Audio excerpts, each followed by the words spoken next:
J'adore ces gâteaux, t'en veux? Prends. Ah là là. C'est quoi que tu manges? C'est quoi la cache-croûte là? Écoute, j'étais voir sur Kosher Online Forum. D'après un certain Freddy, je crois, Freddy55, c'est ok, y a pas de problème.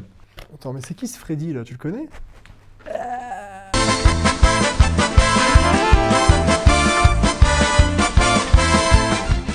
WhatsApp, Facebook, Instagram, pour beaucoup, ces messageries instantanées et réseaux sociaux sont devenus des sources d'informations incontournables, y compris dans le domaine de la cache-croûte. Enfin, information, un mot à prendre avec des pincettes.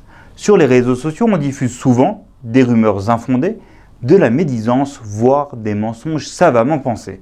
Bref, de l'intox plus que de l'information. Comment rester informé sans tomber dans le piège ? Comment vérifier le sérieux d'une information obtenue sur la cache-croûte d'un produit? 6 réflexes à adopter pour vérifier le sérieux d'une information. 1. S'assurer que l'information est diffusée directement par une autorité de cache-croûte officielle, un RAV spécialiste en cache-croûte, un représentant du Beddin local ou un professionnel de la cache-croûte reconnu. 2. L'information doit être claire et ne pas laisser de place à l'interprétation. Par exemple, une réponse du type « il me semble que c'est cachère » ou bien « c'est probablement cachère » n'est pas suffisamment fiable. Dans le doute, s'abstenir. 3. L'information doit être précise. Un produit peut être autorisé dans un contexte très précis, par exemple lorsqu'on n'a pas de commerce cachère à proximité, mais interdit dans le cas contraire.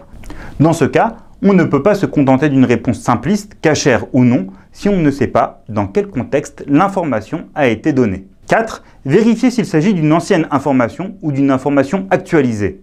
5. Éviter les forums ouverts où chacun donne son opinion. Même s'il y a parmi eux des professionnels de la cache-croûte, le novice risquerait de s'y tromper parmi tous les intervenants donnant leur avis.